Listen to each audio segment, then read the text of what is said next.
제가 그 부사역자를 한 12년을 했어요. 12년을 하고 난 후에 한국에서 개척을 하고 싶어서 개척을 어떻게 할까 그 준비 기간을 가지면서 한 4년간을 제가 선교지에 가 있어야 되겠다. 그래서 4년간 한 선교지에 있다가 한국에 와서 개척을 했어요.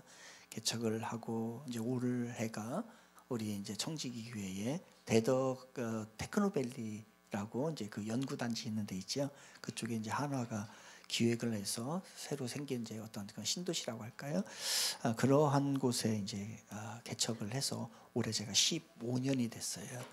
15년이 되고 하다 보니까 목회를 잘 하면은 괜찮을 텐데 목회를 좀 시원찮게 하다 보니까 또 심신도 피곤하고 또 잘 하는 사람이 하면 괜찮은데 잘 못하는 사람이 잘해보려고 하니까 이게 또 믿음도 없어서 그런지 그러다가 좀 쉬는 게 좋겠다 교회에서 이제 결정을 해서 지금 제가 8월부터 올 12월까지 지금 안식년을 지금 하고 있습니다. 그래서 조급하게 생각하지 않고 그동안에 이제 좀 축적된 어떤 피로들 또한 심신적인 약함들을 지금 회복하고 있는 과정에 있습니다.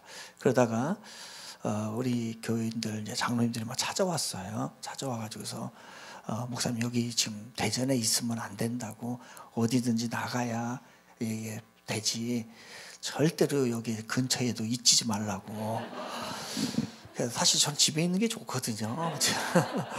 근데 그 장로님들이 오셔가지고서 그렇게 막 신신당부를 해가지고서 지금 집에 있는 것도 불편하고 어디 나가자니 뭐 그것도 좀 편하지도 않고 또 제가 막 다니는 스타일도 별로 아니고 그러다 보니까 해외로 나가라고 해가지고서 선교지 아닌 선교지를 지난 한 달간 갔다가 왔는데 다른 교회도 아무것도 안 가봤어요. 안 가보고 그리고 다른 사역도 아무것도 안 한다. 어제는 이제 우리 교인의 주례가 결혼식이 있어가지고 자녀 어제 주례하고 또 갑자기 이제 장례가 나서 어제 저녁에 이제 장례 예배 밤 8시에 드리고 그런 거는 이제 어쩔 수 없는 사역이기 때문에 그것만 처리하고 나머지는 일절 안 하고 있거든요. 근데 여기 오고 싶은 거예요. 하늘바람교회를 처음으로 제가 이제 그래서 지금 이동을 한 거예요. 그래서 와가지고 나도 은혜 받으려고 나 설교하려고 온 거 아니거든요. 그랬더니 목사님이 뭐 이렇게 하는데 한 5분만 설교를 하려고 준비하고 계시다고 하더라고요. 그런데 지금 5분 다 지나버렸네. 아무튼 간에 오늘 귀한 자리에 여러분 진짜 오고 싶었고요. 여기에서 여러분과 같이 예배드리고 싶었어요. 그래서 맨 처음으로 제가 우리 지희구 목사님 너무너무 좋아하거든요. 그리고 제가 젊은 우리 목사님한테 많은 걸 배우고도 있고요. 너무너무 좋아하는 곳을 먼저 가보고 싶어서 그래야 나도 좀 스트레스도 풀리고 할 것 같아서 여기 왔어요. 그래서 여러분과 함께 좀 이야기를 하나님의 말씀을 잠깐 누가복음 8장 4절에서 8절까지 말씀인데요. 이 이야기는 실제적인 일어난 사건은 아니에요. 이걸 뭐라고 하냐면 비유라고 하죠. 비유. 여러분 제가 지난 한 달간 필리핀에 갔습니다. 너무너무 더워요. 거기 겨울이 없어요. 그런데 거기 있는 대부분의 사람들이 눈이 하늘에서 내리는 눈 보지도 못했어요. 뭐 못 봤어요. 그러면 그걸 어떻게 설명을 할까요? 눈은 반드시 하늘에서 내리는 눈이 있단 말이에요. 그런데 그들은 한 번도 그걸 보지를 못했어요. 근데 그게 눈이 있다. 날씨 싸늘한 날씨가 되면은 눈이 온다라고 하는 걸 설명하고 싶은 거예요. 어떻게 설명할까? 한 번도 보지도 경험하죠. 그래서 그러면 이렇게 할까요? 눈이 없습니다. 이렇게 할까요? 이건 아니잖아요. 그들에게 그걸 설명을 해주시고 싶은 거예요. 그래서 하나님이 사용하는 방법이 비유라고 하는 방법이에요. 무슨 얘기냐면 하늘나라가 있지요. 믿으시면 아멘 합시다. 천국 반드시 있단 말이에요. 이 땅이 전부 다 끝이 아니란 말이에요. 근데 우리는 그 세계를 아직 안 가봤기 때문에 궁금해하고 그걸 잘 몰라요. 그런데 아무리 설명을 해도 설명할 길이 없어요. 눈을 한 번도 스노우를 한 번도 보지 못한 사람에게 그런 눈이 있다. 아마 이렇게 설명하면 좀 빠르려나요? 솜사탕 같은 거 그런 건데 그게 부서져가지고 하늘에서 막 내린대. 그렇게까지 하면은 조금은 이해되려는데 그것도 완벽한 이해가 안 되는 거죠. 바로 이게 뭐냐면은 비유예요. 영어로 parable. 그래서 이걸 이제 헬라어로 파라볼레라고 그래요. 파라라고 하는 것은 곁에란 뜻이에요. 옆에, 곁에. 곁인데 곁에다가 말로 던지다라는 얘기예요. 그러니까 던지는 거 왜요? 요거를 이게 진짜 있음을 설명하고 싶어서 비교해서 하는 거예요. 그죠? 예, 아름다운 우리 자매님, 아름답습니다. 예, 진심입니다. 너무너무 아름다우세요. 그런데 요 옆에 계신 분이 있기 때문에 더 아름다워 보여요. 근데 옆에 얘 김태희가 왔어. 비교해 보는 거야. 그때도 자신 있게 이쁘다고 얘기할 수 있어요? 이런 거예요. 옆에다가 던지는 거예요. 던져서 그 실체를, 자신의 실체를 정확하게 알기 위해서, 하늘나라의 세상에 대해서 이 땅에선 다 이해를 하지 못하니 그 나라가 있음을, 그 나라의 법칙이 이러함을 이야기하는 게 뭐냐면 패러블, 파라볼레, 비유라고 하는 거예요. 그러니까 이 오늘 본문은 실제적으로 있었던 그 비슷한 사건이지만 그거를 하늘나라의 법칙은 이렇습니다라고 이야기를 하는 거예요. 그럼 한번 보자고요. 여러분, 그동안에 우리의 설교가 씨 뿌리는 자 비유를 이야기하면은 100배를 맺을 거냐, 30배를 맺을 거냐, 10배를 맺을 거냐, 늘 땅에 관심을 가졌었어요. 그래서 우리는 기도도 100배를 맺게 해주세요. 저는 오늘 땅의 관점을 갖지 않고 농부의 관점을 갖고 싶어서 여러분과 말씀을 하래요. 한번 농부의 관점으로 가보자. 여러분, 땅이 이렇게 있단 말이죠. 그러면은 이 상황은 어떤 상황이냐면 대지주가 아니에요. 이 농부는 대지주, 부자가 아니란 말이에요. 혹시나 농사가 올해에 잘못되면은 올해에 내년에 굶을 수도 있는 아주 어려운 상황에 있는 농부를 이야기하는 거예요. 왜냐하면 이스라엘 땅은 또 돌짝이나 그런 것들이 많거든요. 막 다 넓은 황활한 그런 땅들이 아니에요. 그냥 막 수없이 많은 그 넓은 땅에다가 곡식을 수확하는 그런 상황이 아니에요. 그러면 여러분, 땅이 좁아요. 그 좁은 땅에 또 조건이 어떠냐면 돌도 있고 가시밭도 있고 여러 가지 상황이 안 좋아요. 그런데 내가 가지고 있는 씨앗은, 콩은 올해 콩 심고 싶은데 콩은 한 100알밖에 안 돼.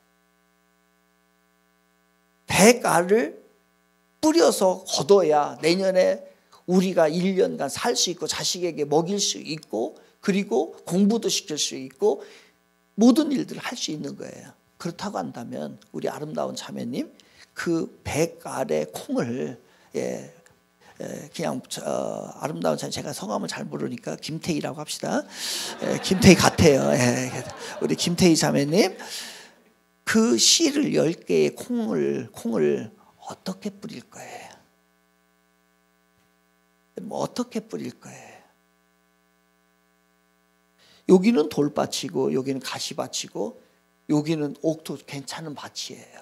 준수한 밭이란 말. 근데 내가 가지고 있는 씨는, 알은, 콩알은 100개 정도밖에 없어요. 그럼 여러분 어떻게 뿌릴 거예요? 그냥 막 이렇게 뿌릴까요?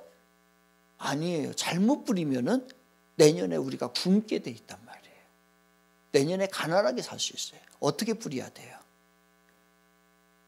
예? 그러면요, 잘 하나하나 하나하나 잘 뿌려야 돼, 그죠? 예, 그게 정답이에요. 막 이렇게 100알 가지고서 허비하듯이 그냥 막 뿌릴까요? 아무데나 가도 된다고? 아니에요. 그럴 경우가 있겠지요. 언제냐면은 이 농부가 초보이면 그냥 막 뿌릴 거예요. 그런데 이 농부는 초보가 아니에요. 본문에서는 진짜 전문 농부예요. 그리고 또 막 이렇게 뿌릴 때가 있겠죠. 어떤 사람이 일하기 싫으면, 교회 일하기 싫으면 대충 해버려요. 그죠? 누가 시켜서 억지로 하게 되면 그런 상황이란 말이에요. 그런데 이러한 조건이 맞아요. 지금요, 조건이 맞는데 이상하게 이 농부는 어떻게 뿌려요? 그거를 아무 데나 다 뿌려버려요. 100알을. 뭐가 안 맞지요? 여러분, 세상의 경제 원리는 그렇게 뿌리면 안 돼요. 세상의 경제 원리, 이 땅의 원리는 많은 수확을 얻고 이익이 되고 도움이 가장 극대화시킬 수 있는 방법으로 살아가는 게 세상의 원리예요. 그런데 우리는 거기에 너무너무 익숙해져 있어요. 돈을 허비하는 것이라든지 내 시간이 낭비된다든지 그리고 무엇인가 나에게 손해본다든지 그런 짓을 하면 안 돼요. 이게 우리들의 일반적인 사고방식이란 말이에요. 그런데 오늘 본문을 우리에게 주는 거예요. 배갈밖에 안 되고 여러 가지 부실한데 우리의 사고로는 나는 데만 옥토에다만 가서 심어야 우리가 많은 수확을 거둘 수 있어요. 100배를 거둘 수 있단 말이에요. 그런데 예수님은 뭐라고 말씀하시는 거예요? 그 배갈 가지고 아무 데나 뿌리고 있는 거예요. 아니 의도적으로 돌밭에 뿌려요. 의도적으로 가시밭에 뿌려요. 왜요? 이게 하나님 나라의 원리이기 때문에 그래요. 이거를 옆에다 던져서 비유로 얘기해 주는 거예요. 그래서 비유는 더 중요합니다. 실제적인 사건보다 더 중요한 게 비유라고 하는 사건이 패러블이에요. 그럼 왜 그랬을까? 우리들은 악착같이 이기적이에요. 그리고 악착같이 이윤을 찾아요. 여러분 작은 교회 안 가려고 그래요. 큰 교회 가서 편하게 하려고 그래요. 그런데 하나님께서는 왜 작은 교회를 만들고 그리고 어려운 교회를 만들고 그러셨을까? 이거는 세상의 원리가 달라요. 예수님께서 이런 비유를 얘기합니다. 양이 100마리가 있는데 한 마리 그 중에서 100마리 중에서 한 마리가 길을 잃고 나가버렸어요. 그런데 우리의 경제 원리로 우리의 세상 원리는 어떻게 해야 돼요? 99마리만 중요한 거예요. 한 마리 저거 있으나. 왜? 99대 1이기 때문에 우리는 한 마리의 비중을 두는 게 아니라 99의 비중을 둬요. 그런데 예수님은 뭐라고 하시냐? 그 한 마리를 찾아 나가는 거예요. 뭐예요? 낭비예요. 낭비예요, 낭비. 그런데 예수님께서는 이 낭비를 하신 거예요. 이 낭비가 무슨 낭비예요? 거룩한 낭비. Holy waste예요. 거룩한 낭비. 우리 예수님은 세상의 경제 원리로 우리들을 살길 원하고 판단하길 원치 않아요. 낭비를 하셔요, 낭비를. 그런데 그 낭비가 어떤 낭비냐? 거룩한 예수님의 낭비. 농부가 몰랐을까요? 알아요. 그런데 일부러 거기다가 뿌리는 거예요. 그래서 나중에 이 돌밭도 한참 뿌리고 가꾸다 보면 어디가 되겠어요? 옥토가 되겠지요. 그거를 기대하셨다는 거예요. 예수님이 왜 십자가에 못 박혀 돌아가셨을까요? 여러분 우리 다 죄인입니다. 이 자리에 죄인 아닌 살면서 태어날 때부터 우리는요 조금만 여유가 생기고 조금만 놔두면 다 죄짓는 아주 그냥 못된 것으로 흘러가 버려요. 선한 사람, 좋은 사람, 잘하는 사람, 큰 사람 이런 사람들만 선택해서 주님의 자녀 삼아주고 백성 삼아주셨다면 여러분은 잘 모르겠습니다만 최소한 저는 구원 못 받아요. 그런데 우리 예수님이 구원의 그 씨를 돌밭에, 제 돌밭에 뿌렸어요. 뭘 하신 거예요? 거룩한 낭비를 하신 거예요. 그래서 오늘날 저는 예수를 믿고 구원받고 목사가 돼서 또 말씀을 만약에 저 같은 세상적인 선함과 세상적인 기준으로 선택을 한다. 미모로 선택을 한다. 미모 10% 안에 드는 사람만 구원받을 거야? 라고 하면 받아요? 못 받아요? 받아요? 못 받아요? 10% 안에 들어가요? 못 들어가요? 예? 들어가요? 못 들어가요? 절대 못 들어가. 여러분, 돈을 재산을 통장에 10억이 있는 사람만 구원시킬 거야? 라고 하는 그 순서 리스트를 한다면 여러분, 저는 못 가요. 택도 없는 일이에요. 여기에 들어갈 사람이 있을지는 모르겠습니다만 많지 않을 거예요. 우리 교인들 중에서는 별로 없을 것 같아요. 그런데 우리는 다 돌박 가시밭. 그런데 일부러 예수님이 낭비하신 거예요. 거룩한 낭비란 거예요. 그래서 오늘 우리가 예수를 믿고 구원받고 천국에 갈 수 있는 은혜가 우리에게 있는 것입니다. 농부가 오늘 비유는 무슨 얘기를 하는 거예요? 바로 농부가 거룩한 낭비라는 거 알아요. 다 안단 말이에요. 예수님이 이 얘기를 만들어서 하신 얘기는 뭐냐면 다 알아요. 여러분을 더 하나님의 사람으로 만들어주기 위해서. 그래서 기다려줬고, 그리고 그 못난 성품 가운데서도 오늘도 기다리고 구원시켜 주시고, 수없이 교회에서도 우리는 거친 돌과 같은 삶을 살았는데도 죽이지 않고 내보내지 않고 인내하시면서 계속 기다려줘서 오늘 조금 사람 됐지요. 그죠? 오늘 저는 조금 사람 됐어요. 그래서 고마워요. 이거는 예수님의 거룩한 낭비셨던 거예요. 그럼 어떡할까? 이제 우리가 거룩한 낭비를 하는 거예요. 세상 경제적인 원리로 따지지 마요. 잃은 한 양을 찾는 거예요. 그거를 하나님께서 우리에게 말씀하시고, 이제 하나님을 위하여 거룩한 낭비를 하십시오. 여러분, 주님 앞에 기도하는 거 시간 낭비죠. 그죠? 라고 생각했지. 응답도 안 되는데, 해결도 안 되는데. 그러다 보니까 따져보는 거야. 이게 시간 낭비고 힘들어 죽겠어. 기도하는 거야. 그런데 그게 거룩한 낭비가 되는 거예요. 때가 되면 하나님이 응답하시는 거예요. 헌금 얘기하면 막 싫지. 그죠? 죽겠는데 이러는데 다 낭비하는 것 같고, 내 호주머니에서 나가는 마이너스 되는 것 같고. 천만의 말씀이에요. 여러분, 이렇게 일찍 나와서 주님 앞에 헌신하는 거, 봉사하는 거 다 낭비죠. 그죠? 우린 낭비라고 생각해요. 그런데 여러분, 주님은 그걸 우리를 어떻게 보는 게 거룩한 낭비, 홀리 웨이스트예요. 홀리 웨이스트. 그래서 거룩한 낭비를 하나님을 위해서 해요. 그리고 우리 교회를 위해서 여러분 거룩한 낭비를 하세요. 때가 되면 이제 그 거룩한 낭비가 하나님이 다 기억하셨다가 다 갚아주실 거예요. 그래서 옥토도 처음부터 옥토였어요? 아니요.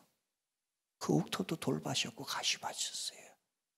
그런데 거기에다가 농부가 거룩한 낭비를 했더니 나중에 그게 옥토가 된 거예요.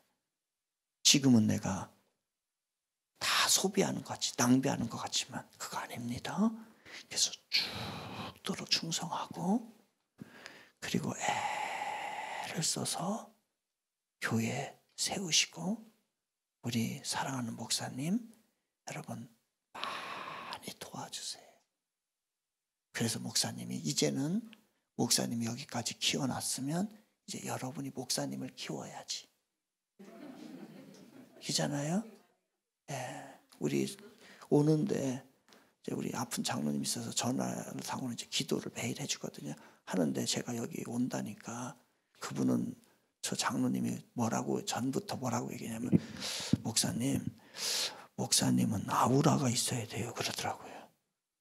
도대체 목사가 뭔 아우라가 있어야 돼요? 우리 목사님은 아우라가 있어야 된대. 뭔 뜻인가 봤더니, 목사님 어디 나가서 꼭 우리 목사님이 밥을 사야 된대. 밥 사는 사람이 갑이래. 그게 아우라 잡는 거예요. 그러면 목사가 돈이 있나? 이게 뻔하잖아요. 그래서 그분은 제가 출타를 하잖아요. 출타를 하면 목사님 아우라 값입니다 라고 하면서 돈을 보내줘요. 지금도 내가 여기 온다니까 몰랐거든. 얘기 안 한다는데 지금 내가. 왜냐면 지금 모든 활동을 안 한다고 했잖아요. 모든 활동 안 하는데 지금 어디에서 뭐 하는지 잘 몰라요. 가르쳐주지도 않고. 그래서 뭐 몰래 여기 온 거예요. 예, 이거 방송 나가면 큰일 난다. 잘릴 수도 있어. 근데 그분한테 기도하다 묻는 거예요. 목사님 도대체 오늘 어디 가세요? 그랬더니 사실은 여기 간다고.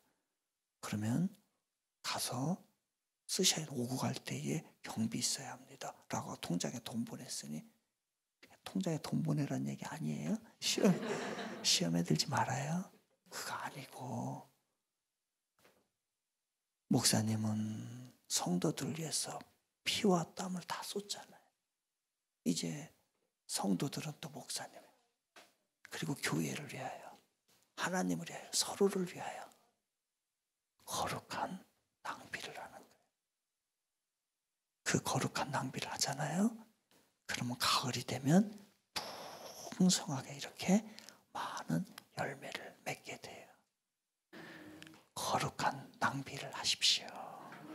하나님이 100배의 축복을 허락하여 주실 것입니다. 5분 하라고 했는데 6분 했어요. 끝나겠습니다.